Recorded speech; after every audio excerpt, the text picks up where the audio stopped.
One of the keys to living a magical life is to notice the magic that already exists and is waiting right there for you to play with it. Now you can do this through the sacred art of noticing stuff, but as you would expect, we will do it a little differently. Let's begin with a regular, normal pencil. Other brands of pencil are available. What do you see? Look at it from every angle. Manipulate it. Turn it around. Feel it. See its hexagonal base running dead straight up to a point. Ouch. See its length and its narrowness. Painted blue on one end. Now, we will all see something different when we do this, but the trick is to notice as much as possible, for the more you look, the more you will see. Do not allow the mind to disregard, ignore, or override any of the input that you receive, however trivial it might be. Now, this is the outer reality of this pencil. Now, transport your consciousness via the tool of imagination inside the pencil, to its most central point. What does it feel like to be there? What can you now see? What must it be like to be this pencil?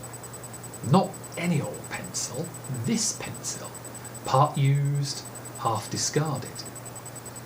How would it feel to be at the base or at the tip? The lightest and vaguest of imaginative impressions is all that we are really after here. Now, a die. First, its outer reality. Smooth-cornered, six-sided, a very different material from the pencil, a very different weight, form and shape. Look closely at it. When you are ready, with your imagination, go inside it. What can you see? What is this thing and what is it for? Is its function to give choices? How might it feel about this? If the die could talk, what would it tell us? Might it like a break from being a die sometimes?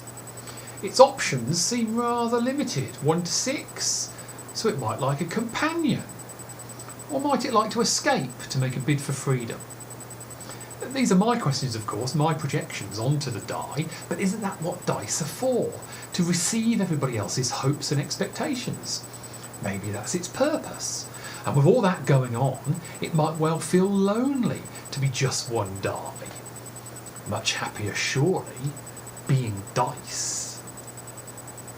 Allow yourself to receive all these impressions and more without judgment. Let them wash over you. So, what has all this got to do with my life and my problems? I hear you cry. The answer is everything. If you can, even for a split second, transport your awareness into a lifeless object, then you can most certainly do the same with the natural world of which you are a part. If you can imagine what it is like to be a pencil, then you can imagine what it is like to be a flower, a tree, or a stream. And if you can do this even for a second, then your view of the world around you will change forever.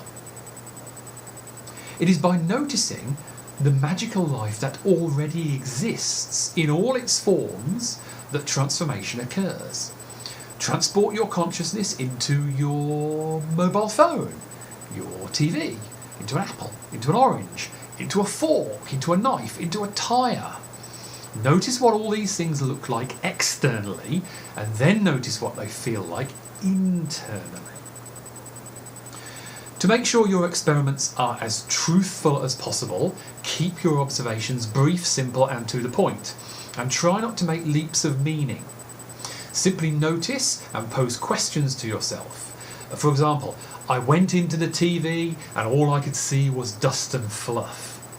This would be a mundane yet magical glimpse of that reality, as well as being true on many levels. A final word. When experiencing this sensory explosion, because with practice that is what it is, make sure that you do not forget the most wonderful and magical thing of all. You. You have never happened before, and you will never happen again. Learn about your uniqueness, use it, and whatever you do in your newly discovered magical world, make sure that you do not lose yourself.